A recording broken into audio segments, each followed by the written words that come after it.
Howdy, folks. It's time for another installment in my Zill Heroes series. I am really excited to share today's interview with you. I will be talking to Virginia and Vincent, who are the owners and operators of the Saroyan Mastercrafts company. For those of you who are not familiar with Saroyan Mastercrafts, they are one of the largest finger cymbal manufacturers here in the United States, and they are my personal favorites for like the last 20 years running. They make an incredible product and have a huge variety of finger cymbals that many belly dancers around the world know and love.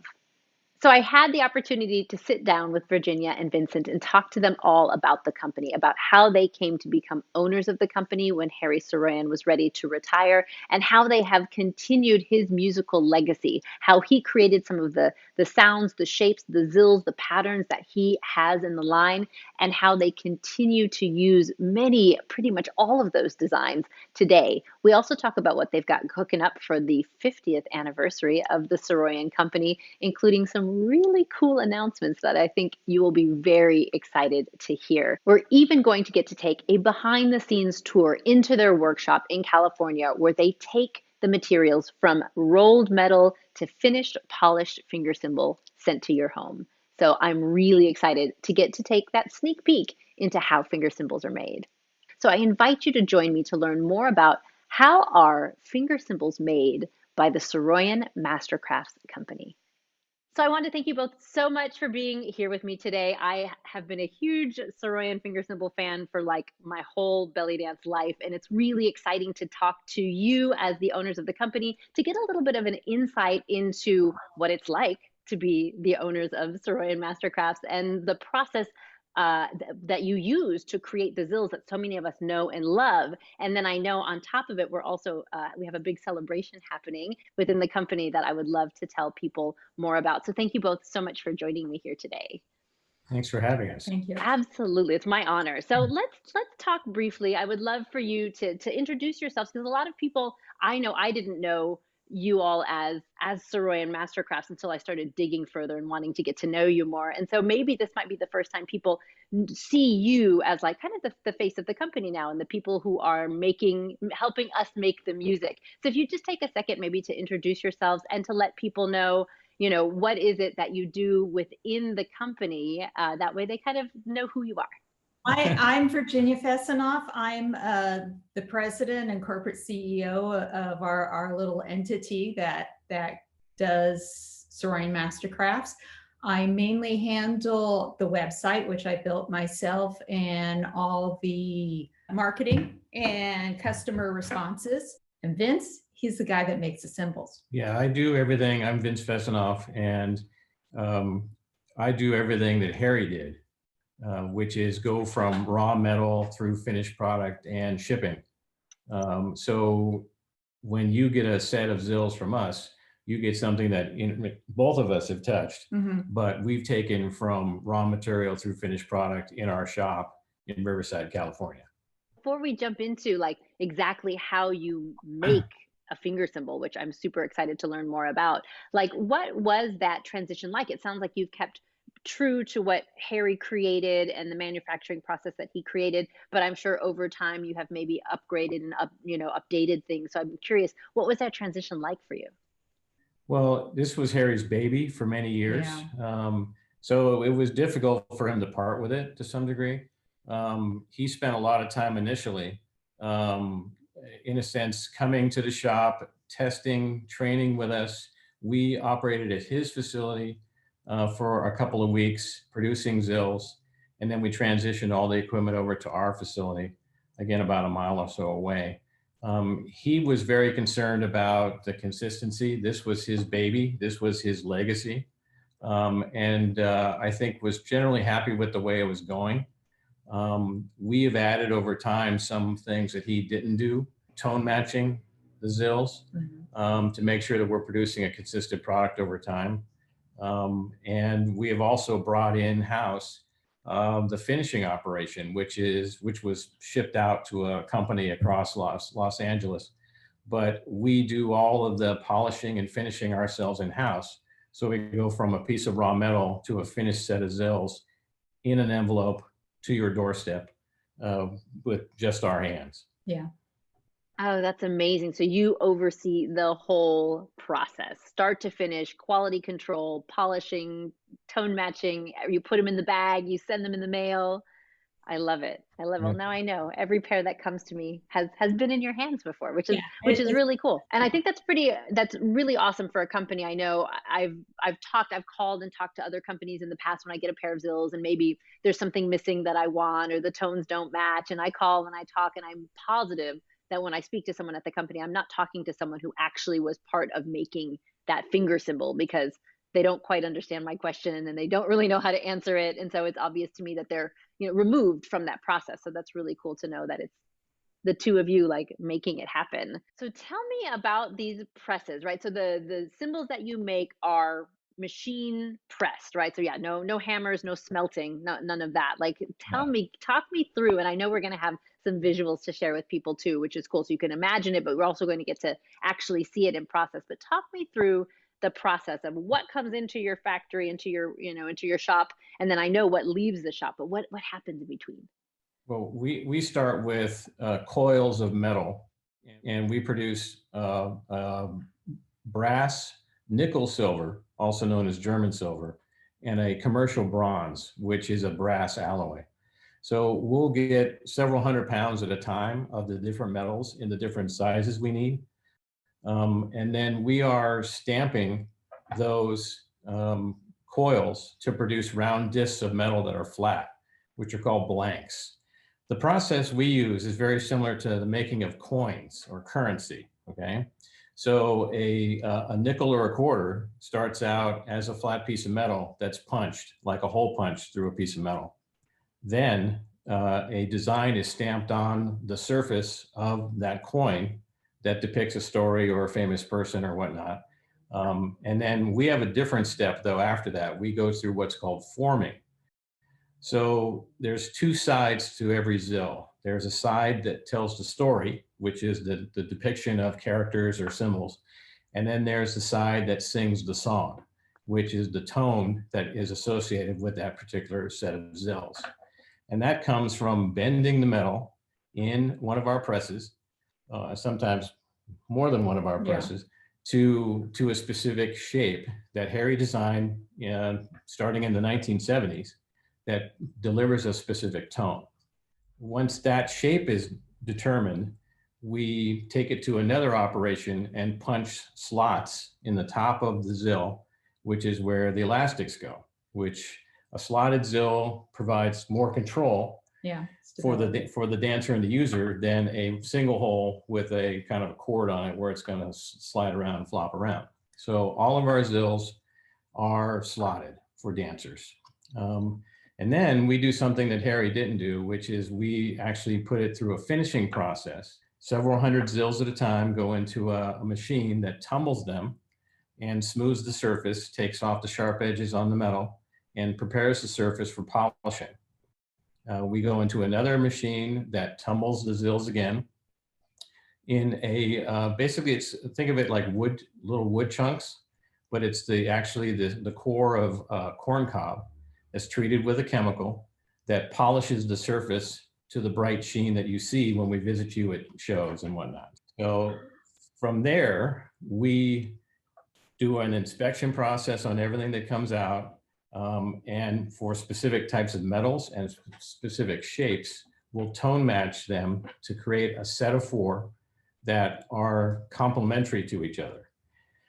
No Zill is exactly the same, but we get them so close that you can't hear it and we can't measure it. Let's put it that way. Yeah. And then they go into a little plastic bag with the elastics, and off they go into the United States Postal Service, which is its own adventure at this point, with the way things are going. True, you have no control over that, we understand.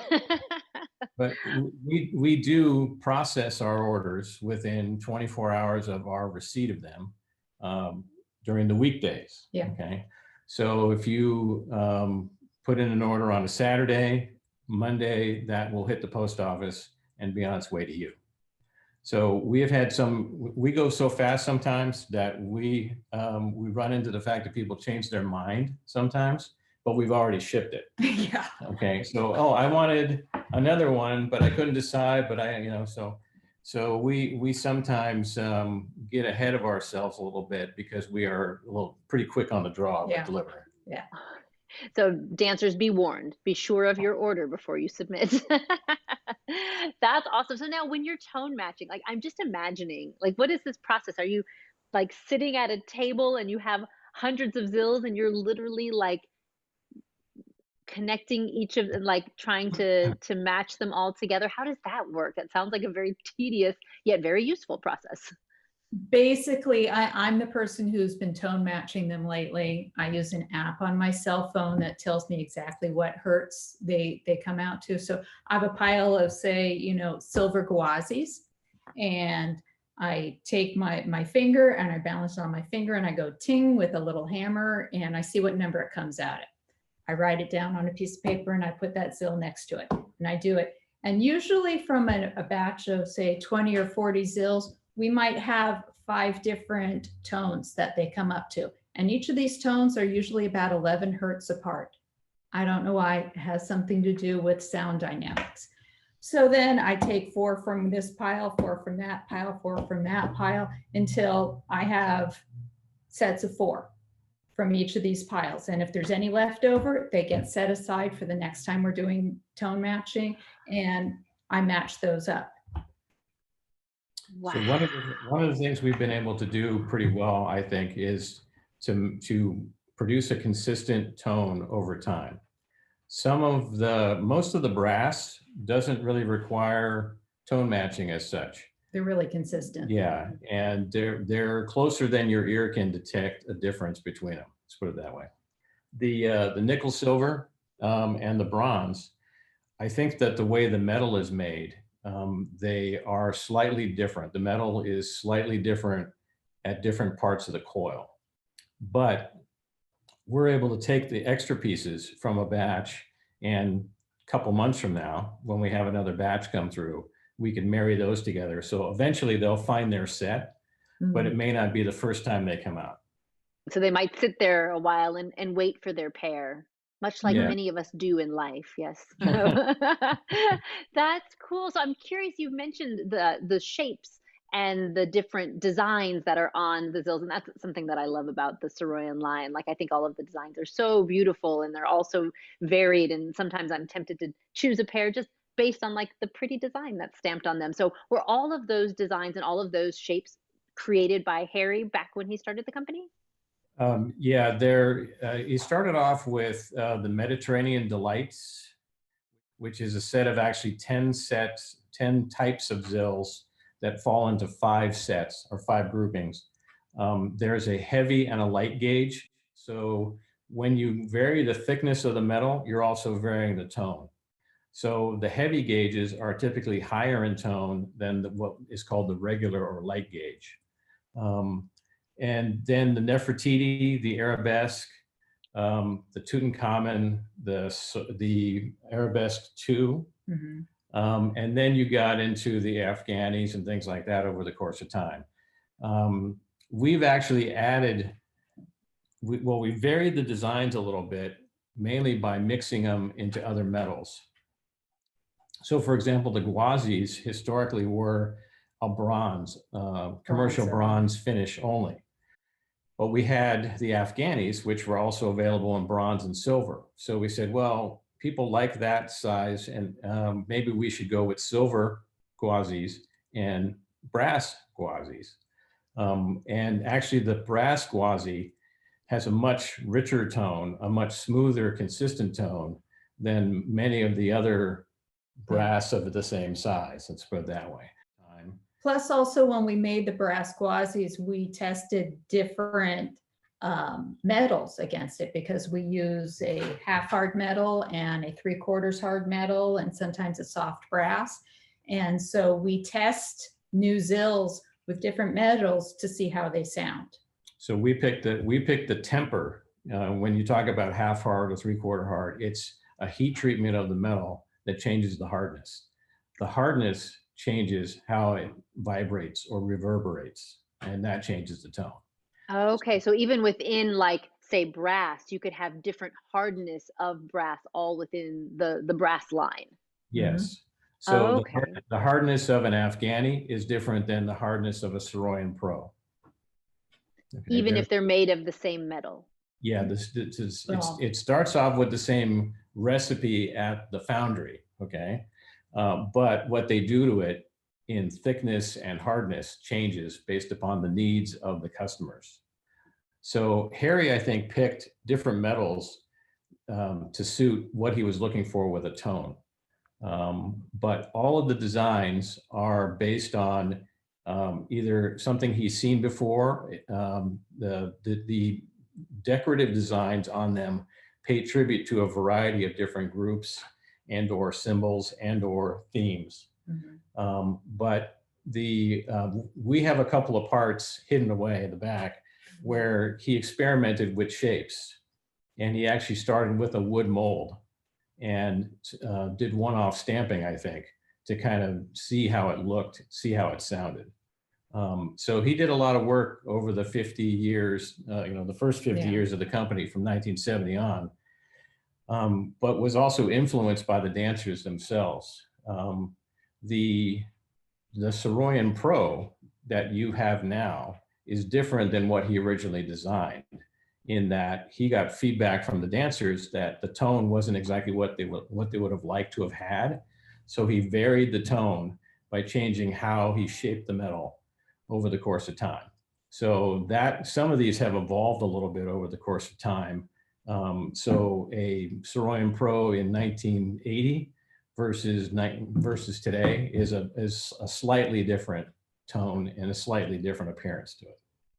Oh, I'm so glad that you mentioned that, because I see from time to time dancers online selling, they call them, vintage Saroyan finger cymbals. And I'm always curious, like I always love to add to my collection. So I always kind of look into it and I'll say, well, that one looks really similar to one that I have, and it maybe they don't know the names of what they had purchased, but they'll say, oh, I bought this from Harry himself and it's, different. They don't make them anymore. And I've always wondered, how much validity there was to that. I was like, I don't want to buy a used finger cymbal for more than I could buy a new one. But if you said it's something that he had changed over time, perhaps indeed there could be cymbals out there that he made that aren't made anymore because he changed them before the company came to you. Yeah.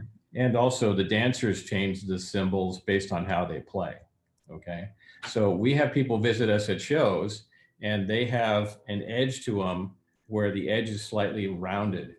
And that's because they put the Zills on the same way. They're putting pressure on the same part of the metal, and they're actually changing the shape of the metal.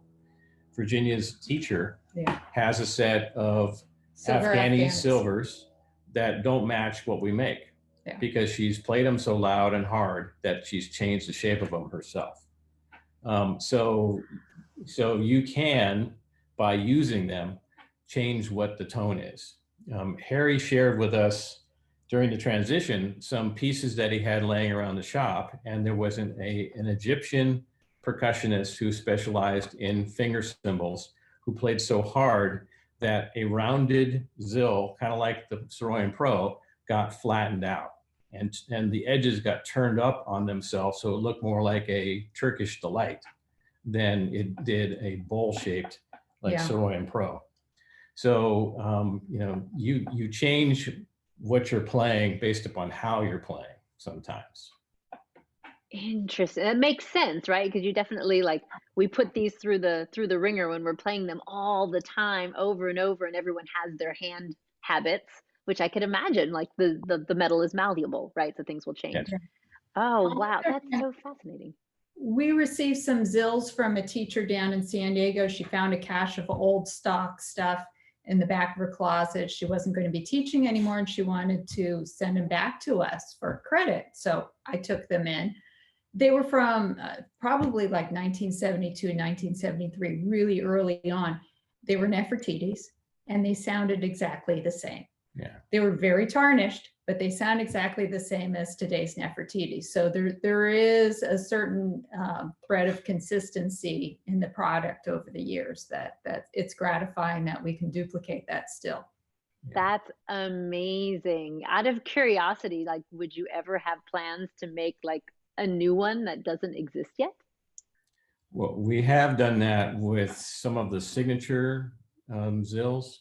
Yeah. Well, we did Daturas. Most recently was the Datura Dervish, which was the same shape and the same metal in brass, but with a decoration commemorating both Saroyan and Datura dance. We also did something for a while called the Prelude. And that was a very lightweight stock product that was produced in the same way that the small Grecian is produced, but half the thickness and a little bit less than half the weight. We were looking for a introductory product at a good price that was easy to play, that sounded good, better than some of the stuff that's available kind of online, right? So, we've produced that for a period of time. We've also are talking to folks. People come up to us at the shows and have all kinds of ideas about what we should do and how we should do it. And so we've created something called the duotones, which Harry did before, but it was 3 brass and 1 silver. Something like that, yeah, for Jimbaz. For Jimbaz, okay. But we had a dancer come and say, I want 2 brass and 2 silver. So we broke up sets, created a product, sold her that, and then started offering that ourselves in silver, combinations of silver, brass, and bronze for the Afghanis. And it allows you to punctuate a high and a low tone together. And that's what she wanted. She wanted to emphasize her strong hand with a certain tone and her weaker hand with another. So we've done that. We've also offered some other products in other metals that weren't originally offered because people like the taste in metal and appearance of metals changes over time. So where I think brass was the strong suit 10, 20 years ago, we get a lot of call for the silver, nickel silver more and more. And I think it starts with what people are wearing for costuming, but it also it's more of what they like to see, and they kind of like the tone. It's different. It's a higher. It's more punctuation. It kind of stands out over the music more so sometimes than the brass does. Gotcha. Fantastic. We should talk about percussion pairs. Ooh, yes. We've been visited by a variety of musicians who find us on the internet, okay?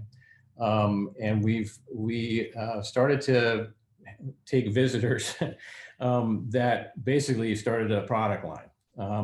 There is a man who is the percussionist at the Pantages Theater in Los Angeles. So all of the big Broadway shows that come to Los Angeles come through his theater, and he's in the pit as the chief percussionist. And that means he plays a variety of things for a variety of types of music.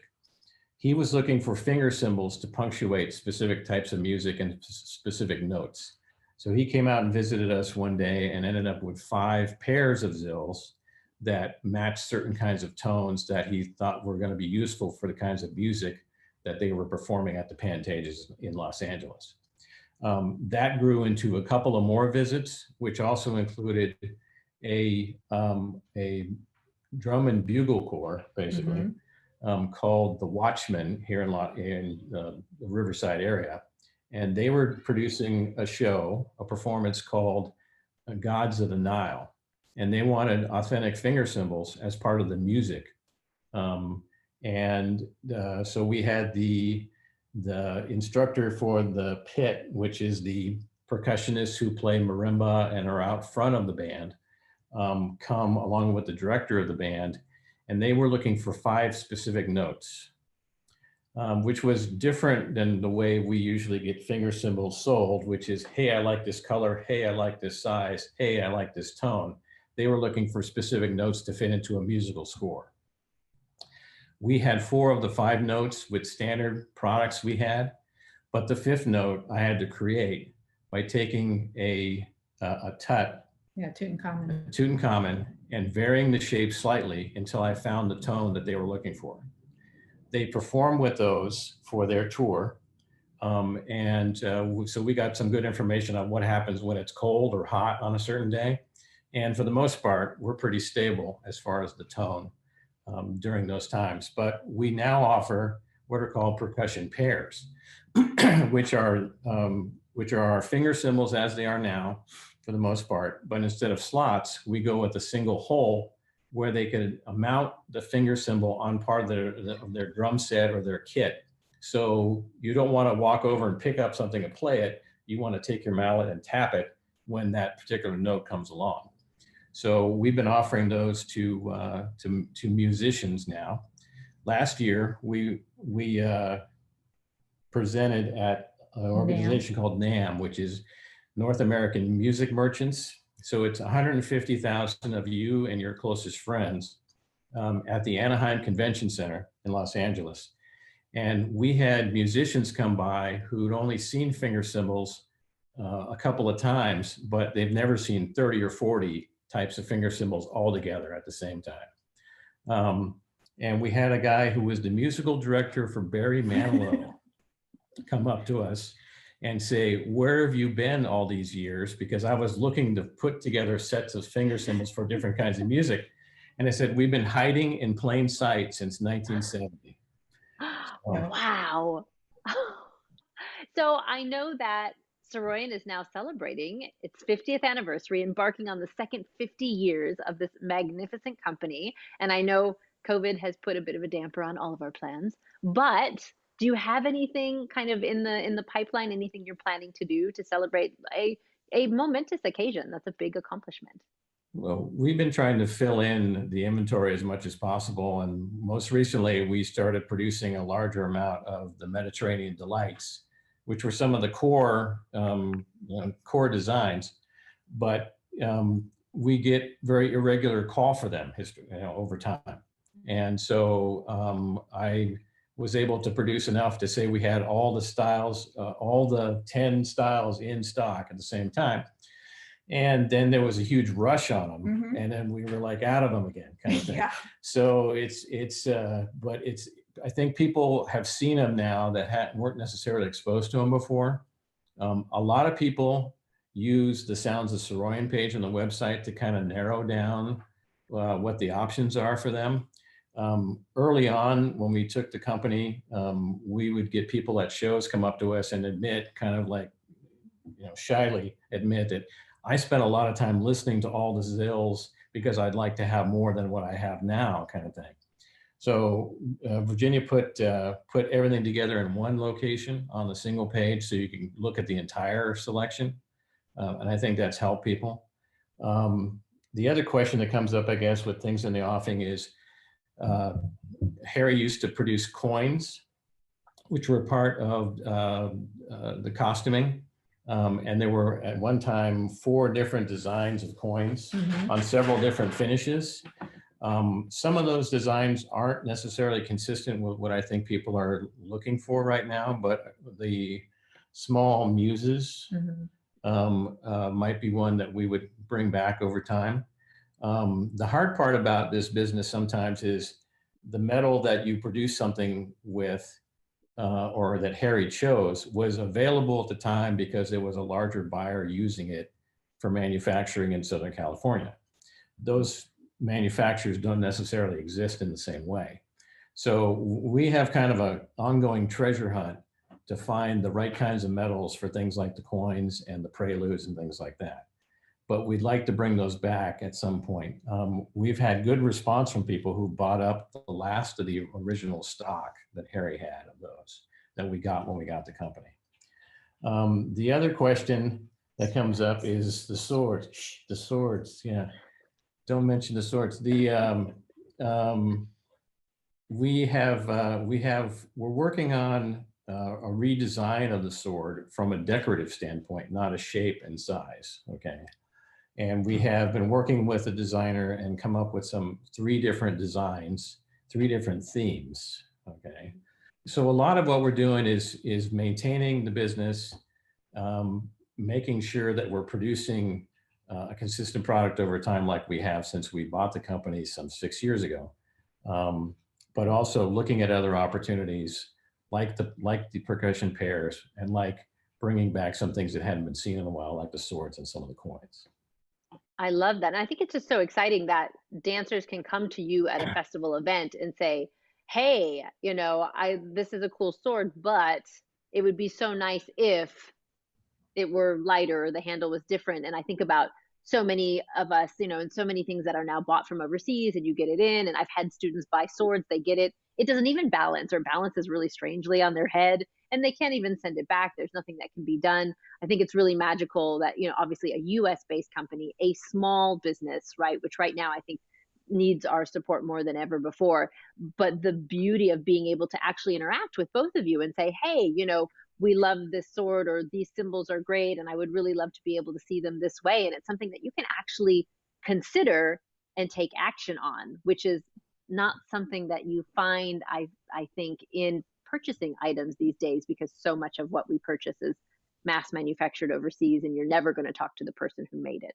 Right. Yeah. So this is really magical. And I love what you all have in the works. And I think it's really exciting and just awesome to know. I feel like that is part of Harry's legacy, that obviously he was listening to his customers 50 years ago and you are listening to your customers today and continuing. And that's what makes the brand so fantastic and makes it exactly what people are looking for, is that you're listening to folks. So that's awesome. Thank you for doing that. I think that's really powerful.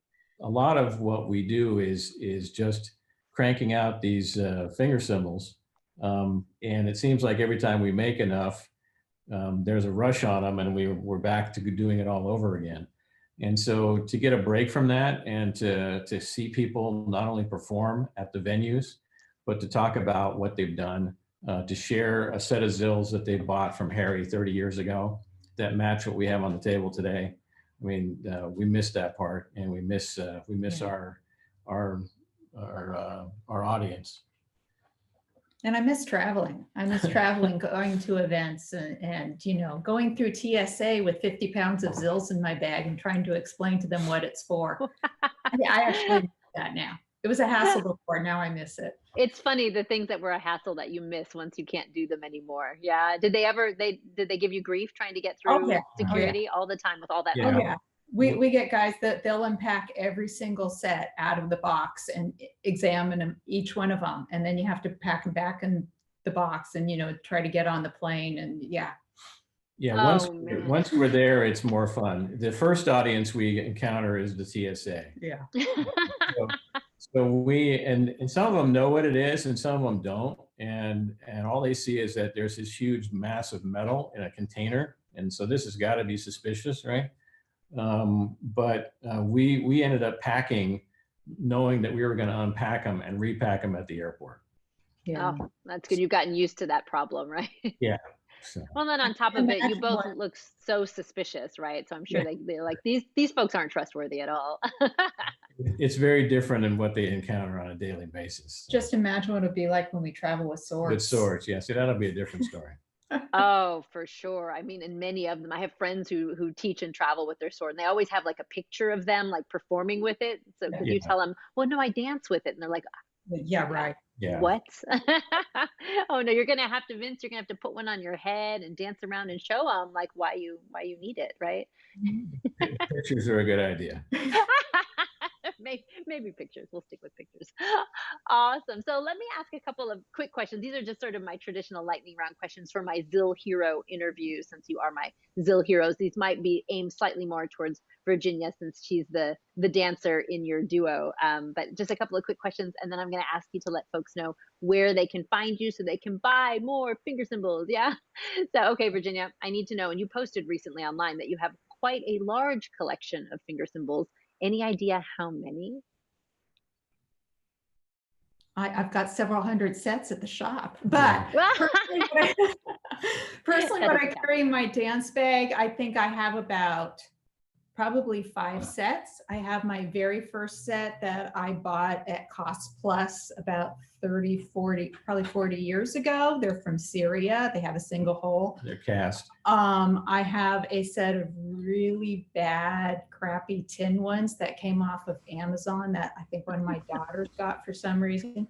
I have a set of silver Persians, which don't really exist. They were sort of one of our an experiment, but it's also equivalent to Fatim's small. I don't know if you know Fatim. She's a dancer here in LA. She has some signature Zills, and so it's the equivalent of her smaller silver signature Zills. And then my main set are a pair of brass, or a set of brass Afghanis. It's one of the first Zills that Vince made when we got the company. And yeah, those are my go-to set is the brass Afghanis. I love it. Not only do you have a wide variety of Zills, but they all have like a really cool story behind them, right? They're not just your run of the mill. I guess they all have a great history. That's so cool. But on the other hand, sometimes when I'm at events and, you know, I'm dancing in a workshop, if my Afghanis, if the elastic is stretched out, I'll grab a set off the table. I think at the last event we went to, I grabbed some Tutankhamun's off the table, which I hadn't really played much before. And I came back out of the workshop. It's like, I really like these. I think I'm going to play with these ones for a while. So I love it. That's the most recent pair that I've purchased from you all. And it's my go-to right now, specifically because my brass Afghanis have an elastic that needs to be resewn. And so I'm like, oh no, these tucks are great. I'm really enjoying them.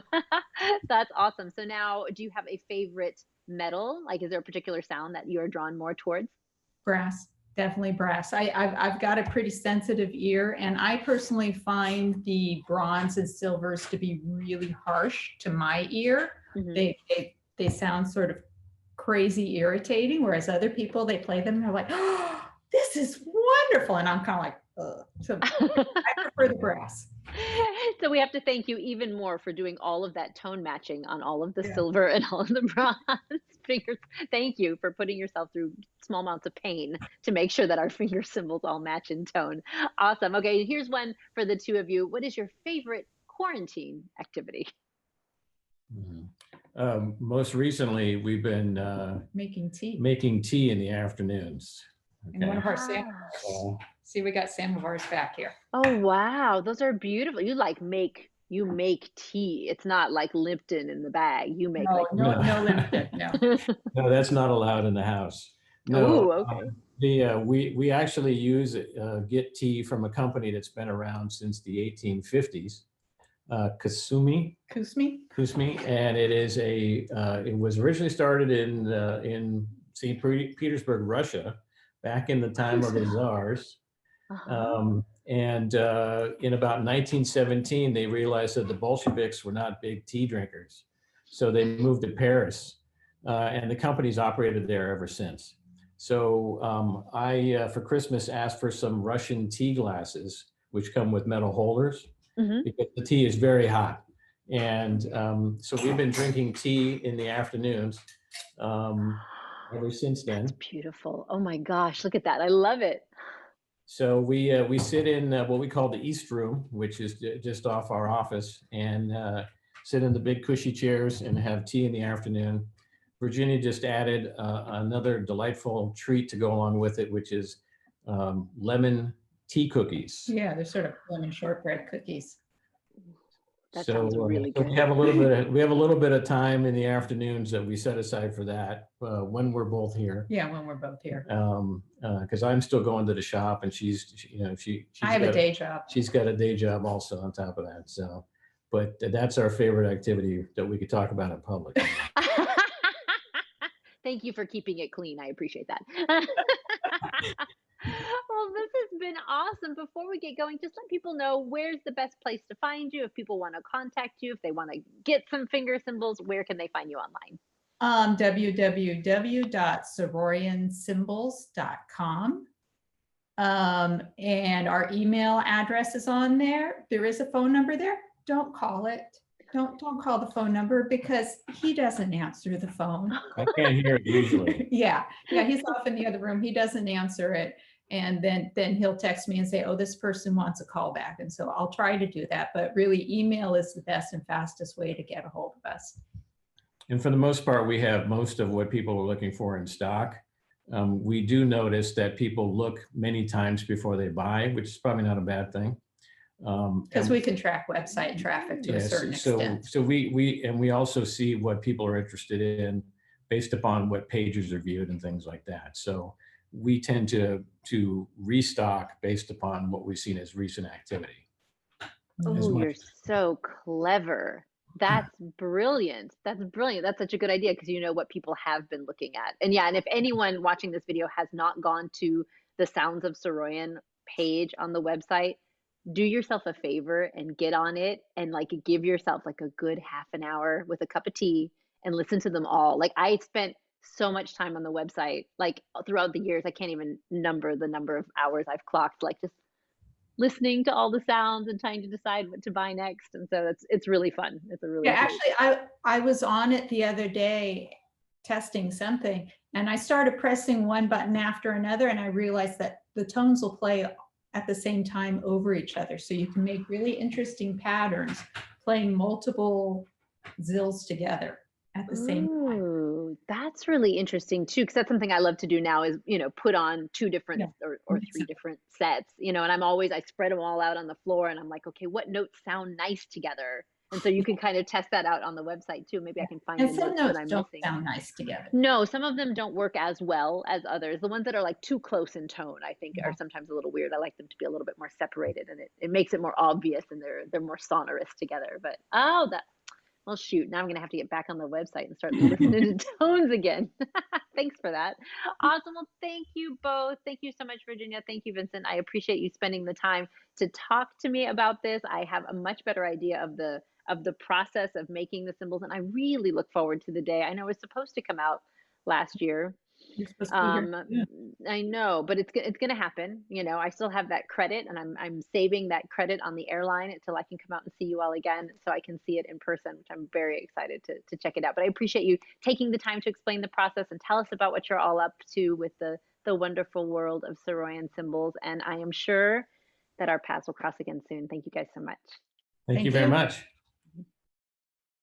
So, what did you think? Did you enjoy that interview? I personally learned so much listening to Vince talk through how the cymbals are made step by step. And it was so cool to get that sneak peek into their process, into their workshop, to see how they take it seriously from start to finish and to know what a personal job it is, right? That it's the two of them and Virginia's there tuning all the zills before they go into the bag, before they come to your home, before they end up on your fingers to accompany your dance. And they've got some really exciting things in the works.